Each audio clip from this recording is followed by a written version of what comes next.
keep it in order over there, man. That's all I'm saying. Keep it in order.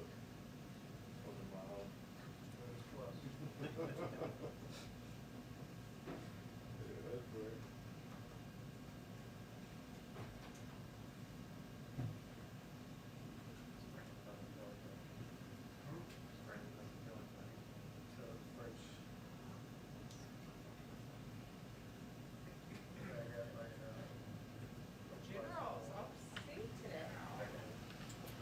Hi everyone, happy Monday. Okay, our special guest today is our Director of the National Economic Council, Brian Deese, and he will be, as you may know, Brian was Senior Advisor to President Obama and previously served as Acting Director of the Office of Management and Budget. And in the Obama-Biden administration, Brian helped coordinate policy development for tax policy, housing, clean energy, manufacturing, and the automotive industry. Brian has agreed to come despite having the unenviable task of not being able to roll out many details of our joint session speech or the American Families Plan, but we still wanted to have him here to provide some context on some of the questions you all had raised. And he'll only be able to take a couple questions, but with that, I'll turn it over to Brian. Thank you, Jen, and it's good to see you all again.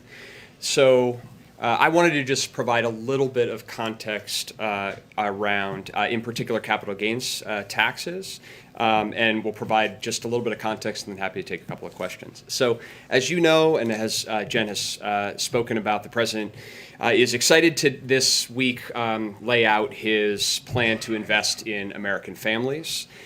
It will be a plan that will provide critical support for children and families, and by doing so, critical support for our economy by boosting labor force participation and future economic competitiveness, making among the most cost-effective measures to boost our long-term economic strength that we know of. And the President will also outline ways to offset the long-term costs of those investments by making reforms to our tax code that reward work and not just wealth. And one element of this reform will be to change how we tax capital gains. And as you all know, that's income from selling stocks and other assets for taxpayers that make more than $1 million per year in income. So I want to start by reinforcing who this change will actually affect. This change will affect taxpayers making more than $1 million a year. In 2018, 0.3% of tax filers made more than $1 million a year. So I want to start by underscoring this in simple terms. This change will only apply to 0.3% of taxpayers, which is not the top 1%. It's not even the top 0.5%. We're talking about 0.3%. That's about 500,000 households in the country that we're talking about. So for the other 997 out of 1,000 households in the country, or the other 150 million households in the country, this is not a change that will be relevant. It won't change the tax treatment of capital gains at all. And this makes sense because for the typical Americans, most of their income comes from wages. So for people making less than $1 million a year, about 70% of their income comes from wages. But for those making more than $1 million, for the top 0.3%, it's the opposite. About 30% of their wages come from wages. And that's probably actually an understatement, since the wealthiest can often strategically avoid reporting this type of income entirely. And so as a result, this is the provision that since 2000, if you look at the 1,400 tax filers, those are people making over $60 million a year. That's the, for those of you keeping track, that's the top 1,000th of 1%. They have only paid about 20% of their reported income in taxes. So their tax rate, which probably is overstated, again, because this is the category that often doesn't report or underreports income. Their tax rate is lower than many middle-class families' tax rate. This is the dynamic that led Warren Buffett to famously explain that he paid a lower tax rate than his secretary. And it is the dynamic that has led the president and others to argue that we need to do something about equalizing the taxation of work and wealth in this country. And that's why the reforms that the president will lay out are focused on this top sliver of people and treating capital gains the same as wages for that top 0.3%. And we believe that it's not only fair, but it would also help to reduce the kinds of tax avoidance that significantly undermines trust and fairness in the tax code itself. And importantly, the revenue from this provision would help invest directly in our kids and our families and our future economic competitiveness and put us in a position where we can drive greater economic growth. So we'll have more to say on this and how it fits into the overall plan. But I just wanted to underscore at the top that number one, we're talking about a tax change that would affect, again, the 0.3%, the top sliver of households. And number two, the principle here is to equalize the treatment of ordinary income and capital gains.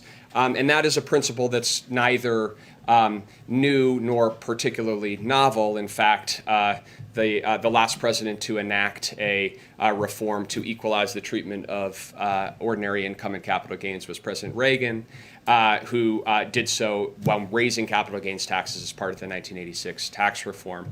And of course, we will be raising to higher rates than in that reform. But a lot has changed in the economy since then. A lot has changed in the academic and empirical research in this space. But the principle is the same, which is that for the very highest income Americans, we should tax at the same rate ordinary income and capital gains. So with that, when I pause and could take a couple of questions. Thanks so much for doing this, Brian. Just to make sure I understand this, critics say that you tax capital gains at lower rates to incentivize investments that help the economy grow. Is the administration's perspective that among these high earners, they have not been making the investments to help the economy and that the government programs can do it better? So across a wide body of academic and empirical evidence, there is no evidence of a significant impact of capital gains rates on the level of long-term investment in the economy. If you look back over the last 30 or 40 years, we've had capital gains rates at various rates. We've seen different levels of investment and overall economic growth.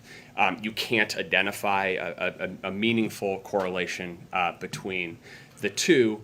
There's lots of reasons for that, including that if you look at where a lot of venture capital and early stage investment comes from, it actually comes from pension funds, sovereign wealth funds, entities that actually are not tax sensitive.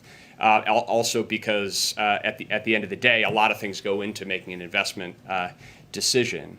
But certainly our view and reading of the evidence is that there is not a correlation that would significantly affect investment for these highest income individuals, number one. And number two, we can use those resources to invest in areas that we know where there is convincing academic evidence, empirical evidence, that investments, for example, in early childhood and in our children return enormous dividends in terms of their own academic success, reduced costs in the healthcare system, productivity, and growth in the future. Catherine? Brian, one question on the Families Plan itself. Why isn't the White House including a plan to reduce the price of prescription drugs in the plan? The good news about a question like that is I get to tell you that since we haven't rolled out the Families Plan yet, and I'm not going to do it at the podium right now, I am not going to confirm whether or not that is in. I can say that the president has long focused on the issue of rising costs of prescription drugs for American consumers and American families. It's something that he continues to focus on and prioritize, but I'm going to let him speak to those issues in the speech. Andrew? Yeah, Brian, so on the question of how you enact this, so is this capital gains tax increase dead on arrival when it comes to the Hill? The Republicans are screaming that it is not a good proposal. There's even some concerns in Democratic circles. Like, how do you convince people that this makes sense? Well, I would say a couple of things to that. The first is on the facts and on the evidence, to go to the conversation we were just having, that we think that the best read of the evidence is actually that making this sort of change for that top 0.3% of taxpayers, equalizing ordinary income and capital gains would restore fairness and do so in a way that wouldn't significantly affect investment, and that would allow us to make really high return investments for which there's been broad bipartisan support. So we think that that's a pretty sensible way of going at it, number one. Number two is the president has said in the context of the jobs plan and the corporate tax reform plan, and will say in the context of this plan as well, he is laying out his jobs plan and his family's plan. This is his vision for how we need to put in place a public investment agenda for the country. He is also identifying ways to responsibly pay for it, and he is welcoming and encouraging others to come forward with their ideas as well. Are you going to need reconciliation to do this? I think what you're going to hear from the president is a call to consider these investments and the potential that they would provide for the country, and engage in a serious conversation about both whether these investments are needed, and if we can agree that they're needed, how we're going to offset their cost. He's starting that conversation where he believes it's a responsible place to start, by putting a plan on the table, and we'll take the conversation from there. I want to pick up on something you mentioned about investing in kids and ask you about the child tax credit, not specific to the American Families Plan, but just in general. Some of the president's Democratic allies on the Hill, as you well know, have pushed to make that permanent. They say they've faced some resistance, some pushback from the administration. What's the argument against making it permanent? Is it economic or is it political, in that Democrats potentially might want to run on this in 2024, and if you make it permanent, it robs Democrats of that opportunity? Well, let me start by making the argument for the expanded and fully refundable child tax credit, because it was President Biden who put a temporary one-year expansion of the child tax credit in his American Rescue Plan, which he announced on January 14th, 7 days before he was even inaugurated. And it was President Biden who worked with Congress and fought to get that enacted into law.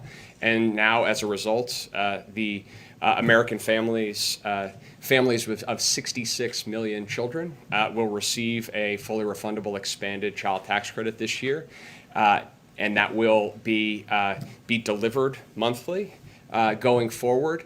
And the best estimates are that in combination with the other elements of the rescue plan, will reduce child poverty by 50%, by about 50% this year.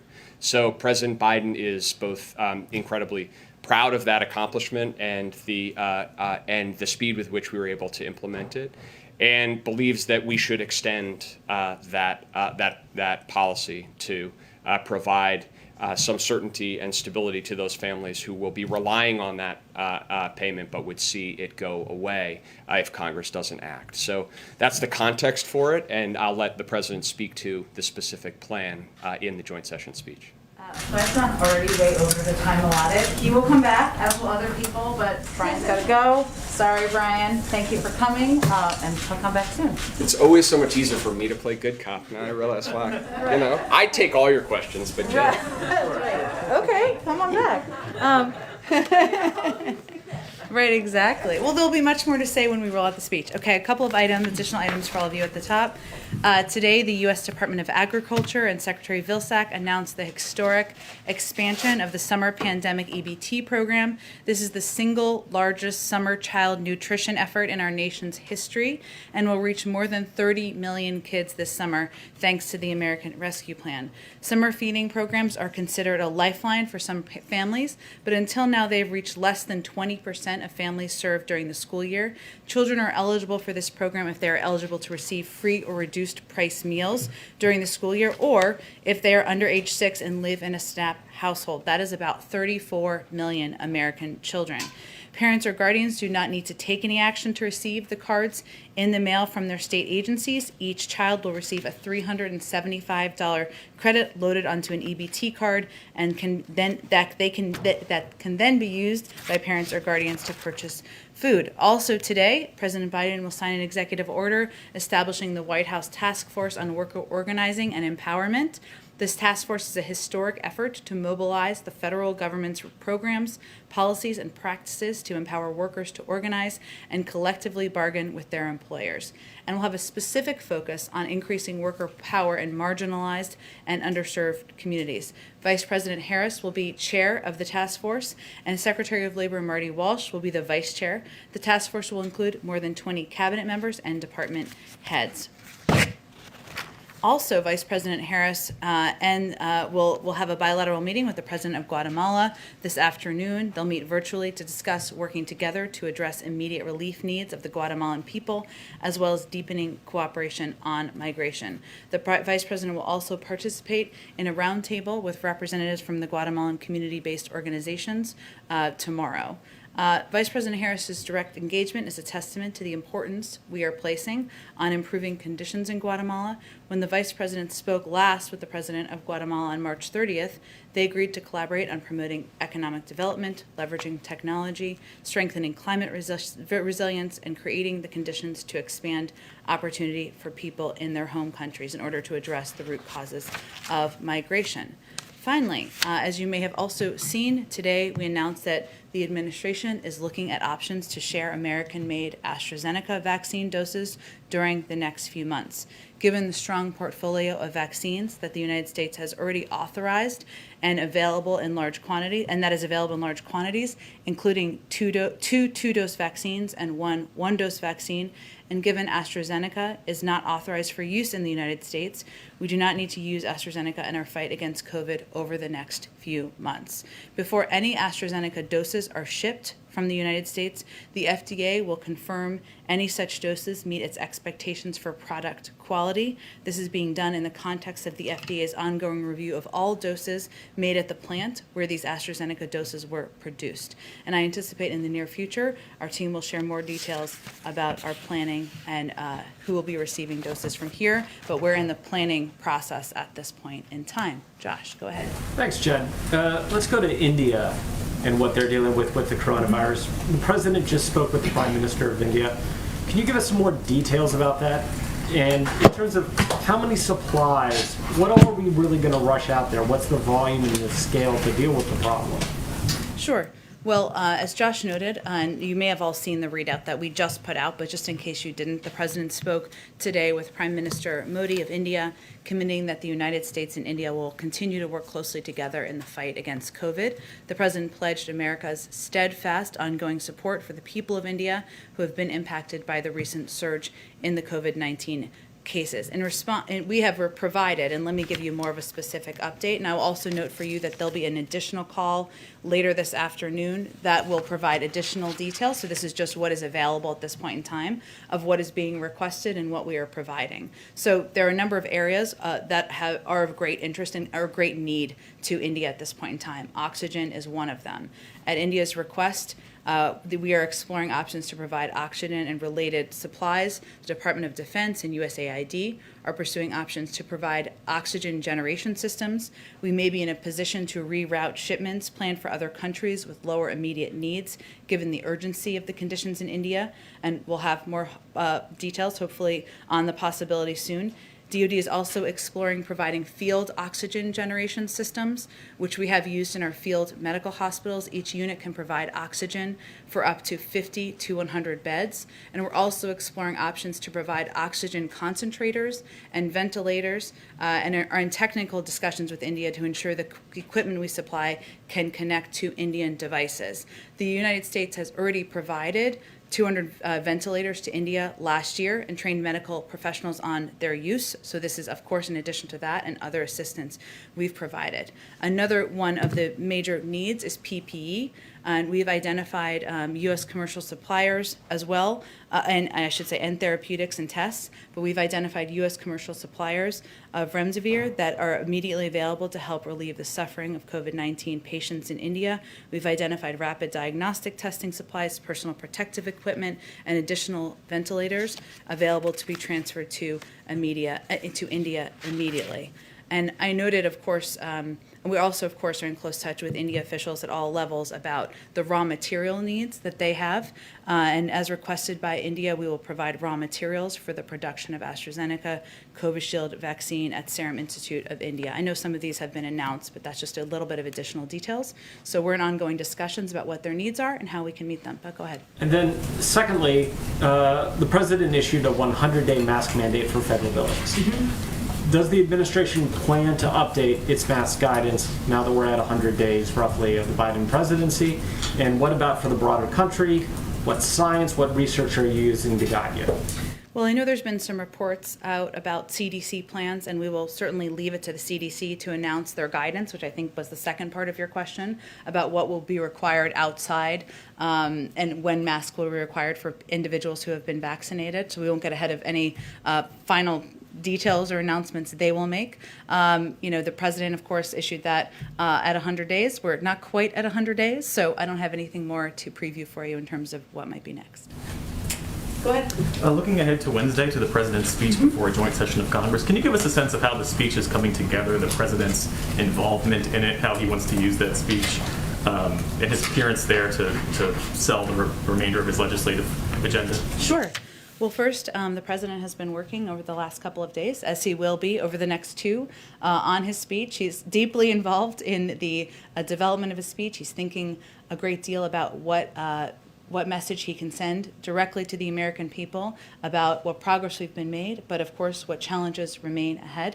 He recognizes, as somebody who served in the Senate for 36 years, that this is an opportunity, one of the highest profile opportunities even the president has each year, to speak directly to the American people, and that's exactly what he intends to do. He will lay out the specific details of the American Families Plan in that speech, but he will also talk about a range of priorities that he has for the upcoming months of his presidency, including putting in place, working with Congress to put in place police reform, including doing more to expand access to affordable health care. So there will be a range of priorities he will also mention in his speech, but he's working closely with his speechwriters on it, but also with policy advisors and the policy teams on finalizing the components that will be in the speech. And on COVID in this country, what's the level of concern within the administration that apparently 5 million people, or about 8% of those who got the first dose of Pfizer and Moderna, didn't return for dose 2? Well, what I'll say is that there's no precedent, right? There's no playbook. And the other way of looking at that is that we're pleased that the vast majority, or 92% of people, came back for their second doses. And that is actually a pretty significant number in our view. We know people lead busy lives, but the second dose is critical to getting the maximum level of protection to help defend against variants and get people the longest lasting protection. And that is certainly a message that is being projected by our health and medical team and doctors who are speaking on behalf of the administration, as it was over the last couple of days. I'll also say that a big part of our effort as we shift into this newer stage, which is less about supply and more about reaching people where they are, is making it easier to get vaccinated. And that certainly applies to people who have not yet received their first dose, but also applies to people getting their second dose. So partnering with doctors' offices, setting up walk-up sites, helping workers get paid time off, that's all a part of our effort to ensure people are getting both doses of the vaccine if they're doing the 2-dose vaccine. Go ahead, Peter. Thank you, And Jen. congratulations, and not to embarrass you, got married. I did, yes. Wow, Thank you very congratulations, much. welcome back. Thank All right. you. Thank you, Jen. First, Vice President Harris says that she's not gone to the border yet because we have to deal with COVID issues. What is she referring to? Well, I would certainly have to ask her team about that specifically, but I would tell you also that her focus is not on the border, it's on addressing the root causes in the Northern Triangle. And that's why the majority of her time has been spent on working with, on a diplomatic level. She is going to have a bilateral meeting with the President of Guatemala this afternoon. She's going to speak with the President of Mexico next week, and she's working with them to ensure there are systems put in place to reduce the amount of migration coming from these countries, but also to address the root causes, and that's really what the president's asked her to do. Then I guess, if not with regard to her specific statement, is there a White House concern when you guys are planning presidential or vice presidential travel, but more about COVID at the border than other places that she has traveled recently? We certainly know that the number of people who are in facilities, the reason we have been so focused on expediting moving kids out of these Border Patrol facilities is because we want to reduce the public health impact in these facilities and get them into spaces where we can do social distancing and when we can ensure these kids have access to health and medical experts and educational resources. So that's certainly, and we've made some progress on that front, even over the last few weeks since you got married, I will say, on that exact issue. So look, but if a president or a vice president goes down and visits a facility like this, you have to potentially clear some parts out. There's a lot of security that comes. Our focus here is on solutions, on making progress, on moving these kids out of these facilities, on getting them connected with sponsor homes, with family members if possible, and that's really where the president's focus is at this point in time. And then about those facilities, there was a report in the last couple of days in the New York Post that every migrant child being brought to a shelter is being given a copy of her children's book, Superheroes Are Everywhere. Do you know why that is and if she is making any money off of that? Of the president, of the vice president? President's book, yeah. I'd have to check with our Health and Human Services team if you're talking about if they go to shelters or if they go to... Yeah, in the welcome kit, apparently, there's a copy of her 2019 children's book, Superheroes Are Everywhere. I'd have to certainly check on that. Here, it's a good book. And then I've got one more. Why was President Biden the only world leader at the climate summit Zoom who was wearing a mask? Because he is sending a message to the world that he is putting in place precautions and continuing to do that as leader of the United States. And I don't know what setups they all had in their countries. That may warrant some more reporting or not, but obviously he had a pool there for portions. There were additional staff there, additional personnel, and that's the sort of model that we try to keep ourselves to here. But I know the CDC's website and their guidance is that you can gather indoors with fully vaccinated people without wearing a mask or staying 6 feet apart. That's actually for in your private home, so it's not workplace guidance, and we still wear masks around here, just like you are all wearing masks, and we wear masks in our offices and continue to abide by that until that guidance changes. Thank you. Hi, Mary. Go ahead. Hi, thank you. Our latest poll over the weekend showed that the president has a 53% approval rating, which is, of course, lower than any recent past president, except for President Trump. Just 52% approve of his handling of the economy. Why do you think that is? Well, first I would say there were a bunch of polls over the weekend. I know you're asking about yours specifically, but there are also some very positive signs about the American public's view of the president's job he's doing, including his response to COVID and the pandemic, something that's on the minds of the majority of the American public. According to the NBC poll, it was 69%, CBS 65%, ABC 64% approval. I will also note, per our earlier discussion, that according to the ABC poll, 58% of the public approved of raising corporate tax rates. But the bottom line is the president, these polls show what we have long known, that the president came into office at one of the most divisive moments in modern American history. And the president's focus is on fulfilling his promise to bring the country together. So in large part on delivering on the things the American people were elected him to do, which we have seen broad approval for, getting the pandemic under control, turning our economy around, especially for working families and the middle class. So we know that bringing the country together, that getting through what is a height of divisiveness in our country is going to take some time, and that certainly we see is reflected in the polls. So when you do look at these numbers, what lessons do you take away, if any, in terms of how you may approach the next 100 days?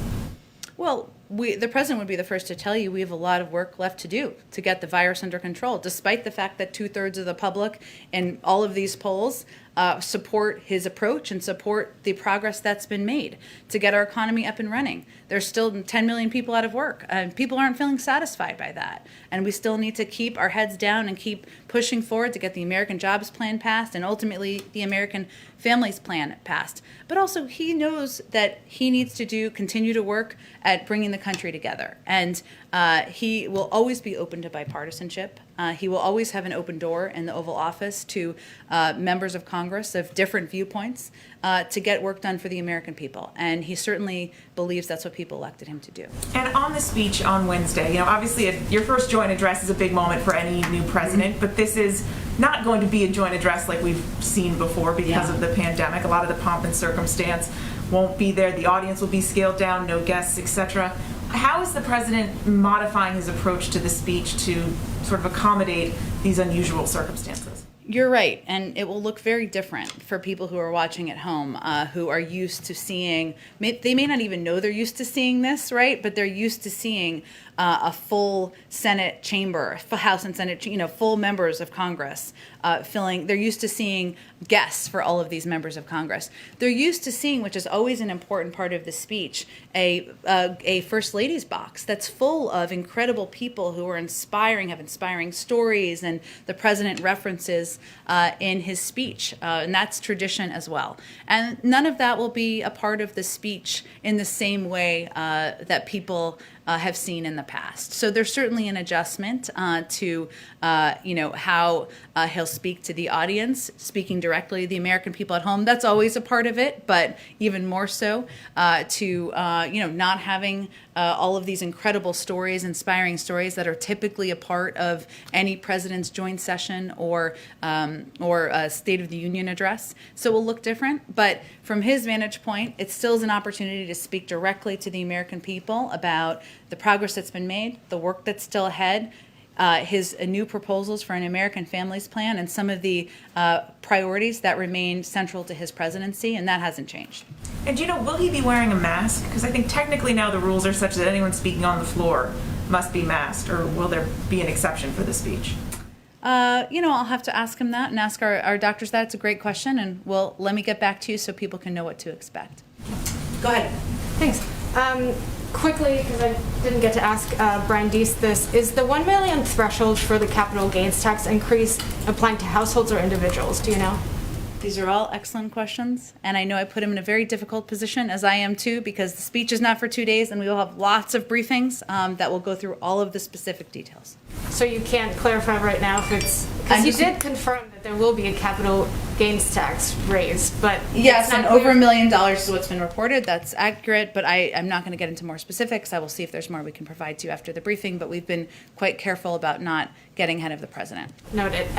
Another topic, the European Commission president said over the weekend that vaccinated American tourists can safely enter with proof of vaccination, whatever form that may be, in the summer. Is there any discussion that the White House would reciprocate that for European travelers? Well, we're constantly reviewing, but obviously it is based on the advice of our health and medical team, who are evaluating what needs to be done to continue to protect the health and safety of the American people. So I don't have any update on that at this point. Go ahead. Jen, Canada and the United Kingdom have both restricted travelers from India amid concerns about the variant there. Is there any effort here or review here about whether the U.S. would temporarily suspend travel from India? We're always reviewing what needs to be done to protect the American people, but I don't have any restrictions or rollback of restrictions to preview today. One more on India.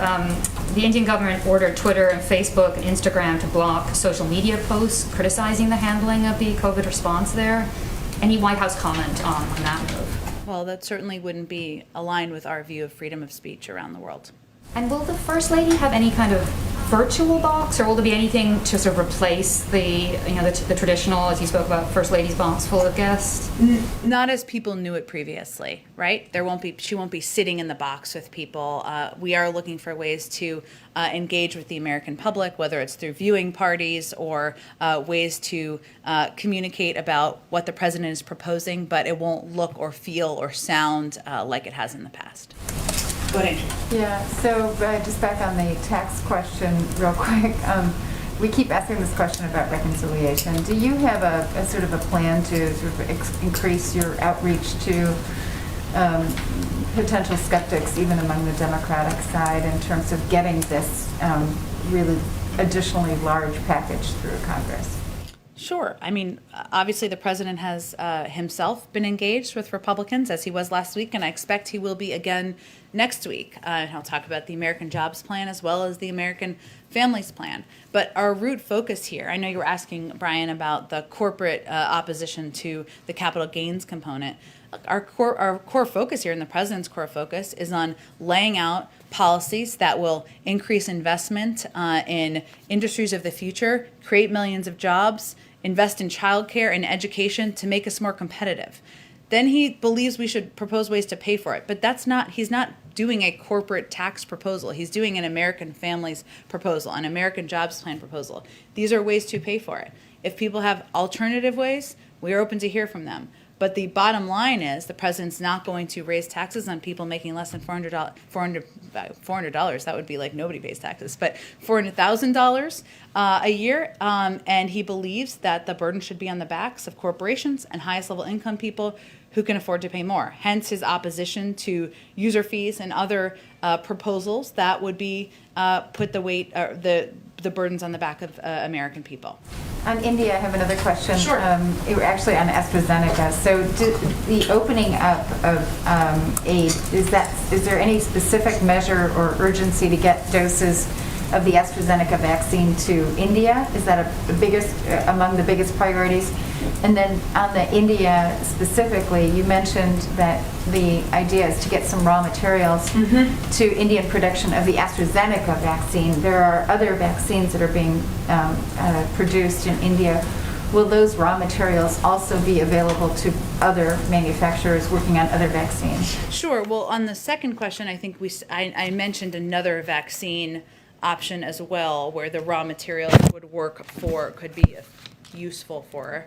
But I will say that we are continuing to look for a range of ways to help India. So we're talking about what we can redirect, what is available now. A lot of what they need at this moment is oxygen. That is what they will tell you. I know reporters, all of you and your colleagues who are reporting from the region will tell you that we are quite focused on that, as well as PPE, testing, and other immediate needs they have now.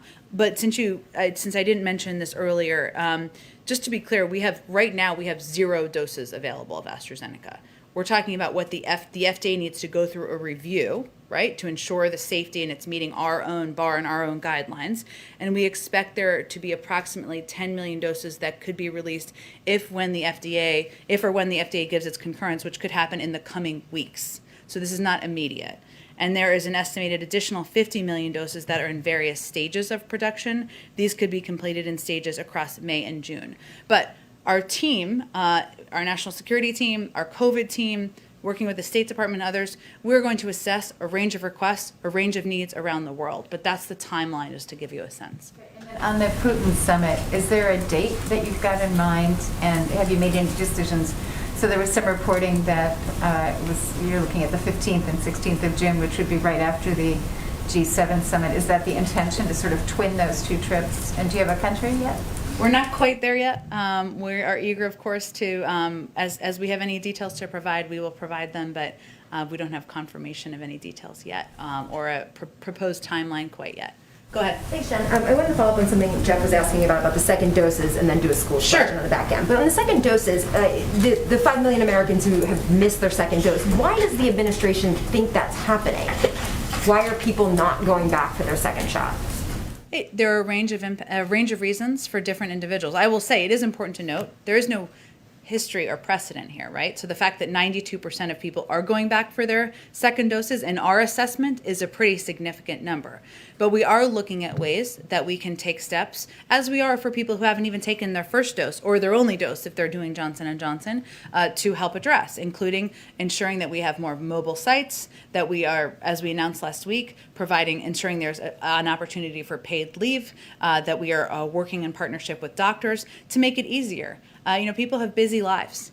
We certainly understand that. And we want to take every step we can to make it easier for people to get their second dose or their first dose if they have not yet done that either. Would there be any plan to do some of those things specifically for those people who need to go back for shot 2 to guarantee that they get back in the door wherever they went for their first one? The same approaches apply to all of these challenges. So obviously we target, we take different approaches depending on the community or depending on what we're seeing in the data of the challenges. But the importance of increasing our investment in mobile sites, partnering with doctors, increasing our pharmacy allotment. These are all steps we're taking to increase the number of people who are getting their doses. And on schools, obviously, this was a key part of the president's 100 days agenda. Nearly half of schools are open full time, but the vast majority of students are learning online at least some of the time during the week, either full time virtual or hybrid learning. If the buildings are open, but the students are still learning remotely a significant portion of the time, does the president view that as a success, and will he declare that this week? Well, I don't think we've seen data since the early April data that was reflective of February. So the data is quite old at this point in time, and we've seen across communities and states there's been a significant amount of progress of schools opening 5 days a week, of students being in school learning. Now, some school districts have given the option of students, if their parents choose, to stay remote. That is, in some school districts, the option they've chosen. I expect we'll have more data on March, not until probably early May or late April time. That will give us a greater assessment, and we have every confidence we will be over 50% of schools open 5 days a week. New data before day 100 this week. Well, the data is done by the Department of Education, so we can't really change the data release timing, but we are confident, given what we've seen happen across the country, that we are going to meet that goal. Go ahead, David. Two questions for you on different topics, Jen. First, you may have seen the FBI and DHS turned out a fairly detailed set of guidance today on solar winds and suggested there would be more attacks coming. How are we supposed to measure, since the president announced his sanctions 2 weeks ago, what success looks like there? From the impact of sanctions? Impact of the sanctions and whatever unseen activities you engaged in. Well, it's challenging, as you know, from covering this for some time, as you have. I will say that, we have never seen one set of sanctions as being the silver bullet that would alone change the behavior of the Russian government, just like we wouldn't see sanctions as the one silver bullet that would change behavior in any country. We still felt it was essential to put in place consequences and implement consequences for behavior that we found to be absolutely unacceptable, as did most of the global community. But in terms of measuring success, our objective is to de-escalate the relationship, to, of course, speak out where we have concerns, speak out where we take action as needed when we are responding to their behavior that we find unacceptable, but also to find a way to make it predictable and stable. So I would say, that's what we're working toward. We're not looking as the implementation of sanctions as a solo incident that we're evaluating the success of, as much as it is part of moving and changing the relationship. Did you see Putin's move to pull back from the Ukraine border as his indication that he also wanted to de-escalate? As I've said before, I'm blissfully not in the mind of Vladimir Putin, but we are, and so I can't predict or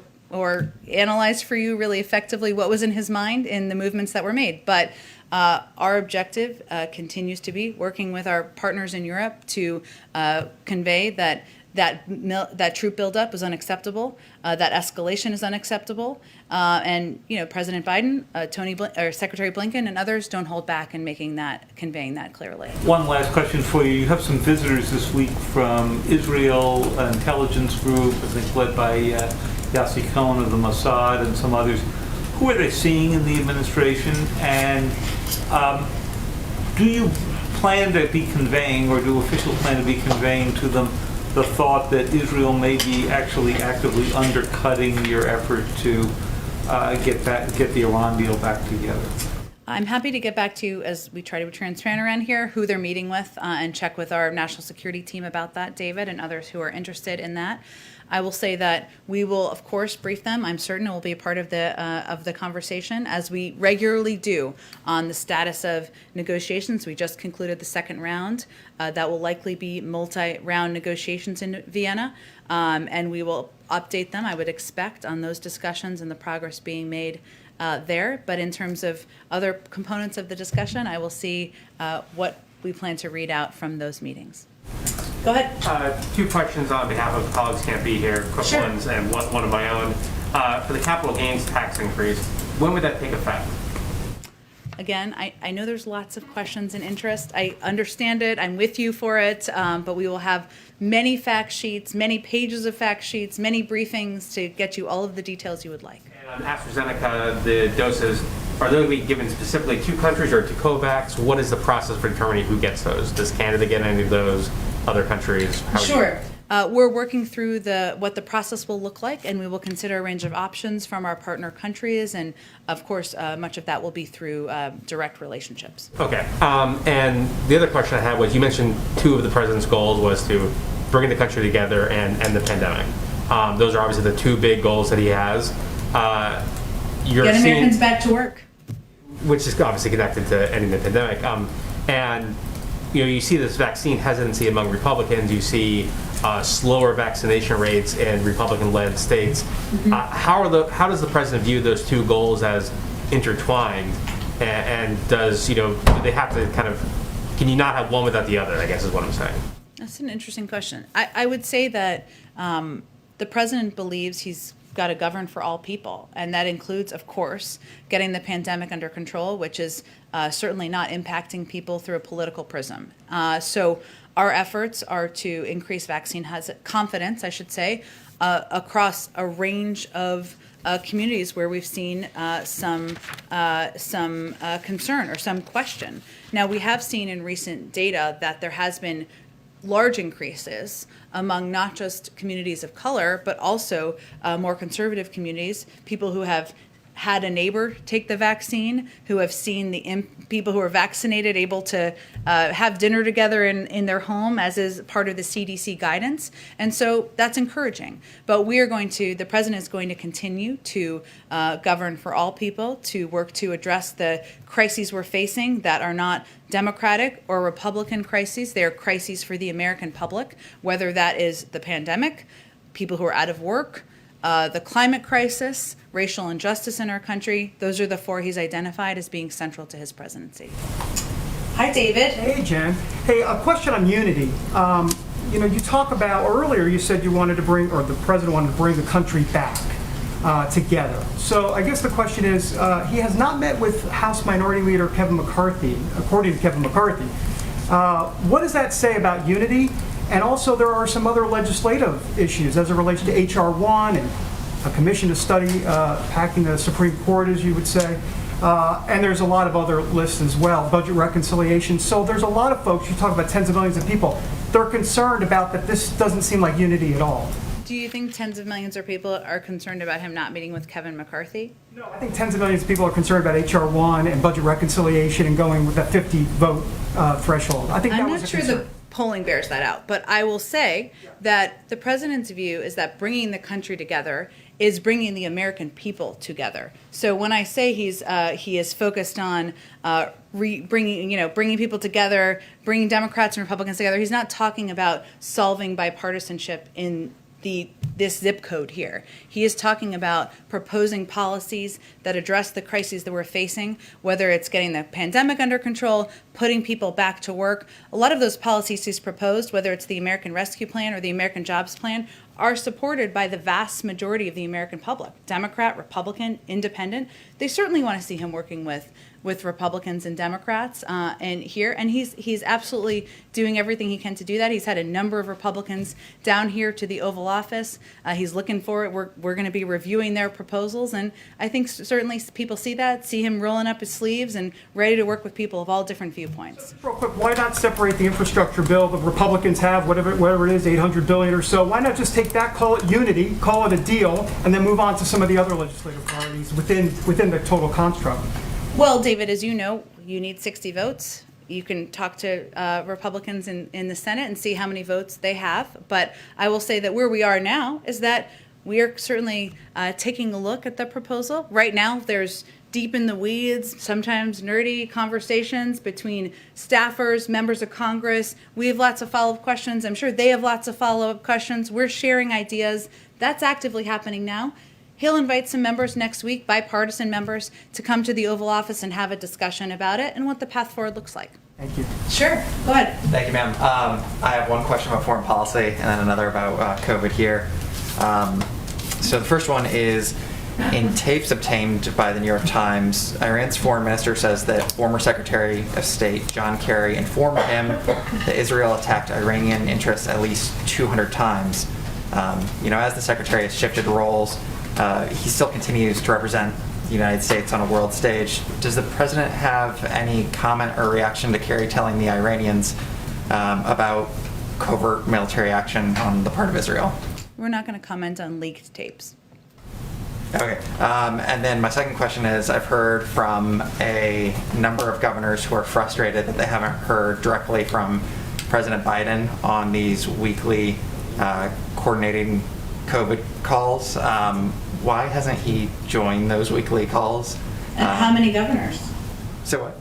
How many governors have you heard from? I've heard from a number, but how many times? Like how many? 1, 2? Well, I'm actually curious to see how many times he's joined those calls, and if there's a reason why. It was never his, but I'm curious to answer to your question too. It's in our story. I think there were 2 in your story. There were 2 in my story, and there were others who didn't go on the record, but we reflected that in the story. Okay, so 2 governors and some anonymous governors. I will say that the intention was never for the weekly call, the COVID call that is led by our COVID coordinator, to be a part, for the president to be leading that call. That the intention was for our COVID coordinator to be providing an update directly from the president, directly from our work across the federal government to get the pandemic under control. And what we've done in that call is provided weekly updates on the number of doses that are going out to states, which have increased nearly every week. We're talking about an average of about 28 million out to states now. It's an opportunity to have an engagement, have a discussion about where there are challenges in the system, how to better operationalize, better communicate, which was a complaint that we came in and tried to solve when we came into office. So that was the intention. I can assure you that the American public, governors hear quite a great deal from the president on his plans to get the pandemic under control, and he it's in excellent hands with his COVID coordinator. To clarify, he has not joined. Does he have any plans in the future to join those calls? We've never conveyed it as a call that would be a part of his agenda, so I'm not sure there's like a big controversy here. Okay. But thank you. Go ahead. Can you confirm reports that the CIA Director Bill Burns was in Iraq, in Baghdad, meeting with Iranian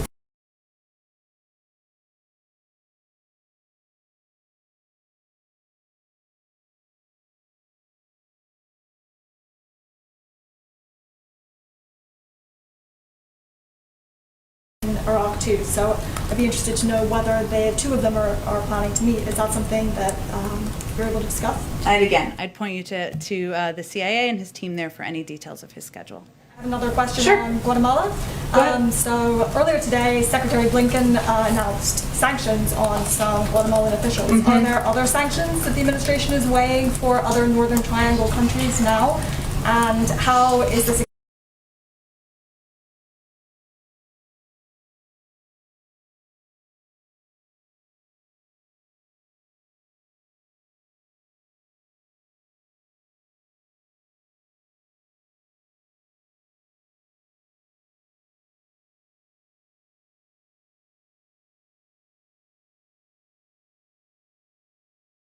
to support improvements in governance in Guatemala.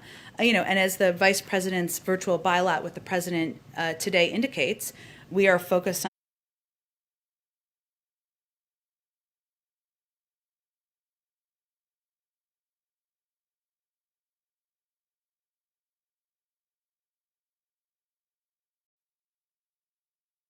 on on working with Guatemala and other partners in the region to improve conditions and address the root causes of migration. Today's actions were also taken in close coordination with the United Kingdom, which has today established a new anti-corruption sanctions regime. But we are confident we will continue to be able to work with the Guatemalan leadership on areas of agreement, areas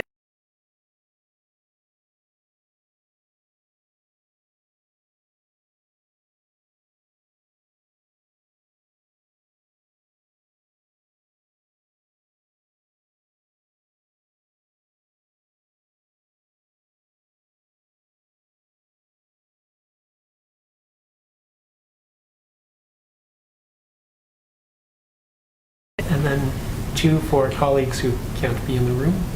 Okay. First, you've laid out a number of domestic agenda items for the president's speech on Wednesday. How much can we expect that he will speak about foreign policy? He will certainly talk about foreign policy in his speech and reiterate his objectives and commitments to rebuilding our place in the world, regaining the United States seat at the table. I don't have more to preview for you than that, but it will certainly be a part of the speech. Okay, and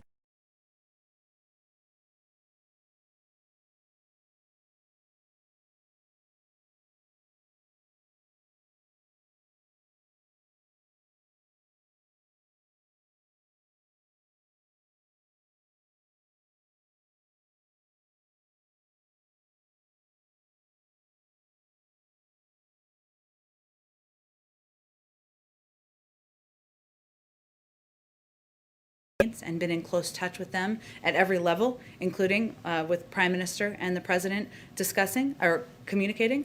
I will also say that we are continuing to fight a pandemic here. India and the United States have two of the highest highest challenges as it relates to fighting the COVID pandemic. So we also take that into account. But I can assure people who are watching and paying attention that we are want to work in partnership with India. We are committed to getting them assistance they need, whether that's oxygen, PPE, therapeutics, tests, raw materials for vaccines, and we'll continue to communicate at the highest level.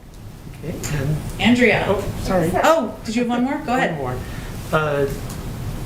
Is the administration concerned about reports on the use of forced labor to produce polysilicon for solar panels in Xinjiang? Let me check. I think we would be concerned, but let me check with our national security team and we'll get you a statement directly on that. Go ahead, Andrea. I just had a kind of a clarification question. Previously, when you released doses of the AstraZeneca vaccine to Canada and Mexico, We lent them.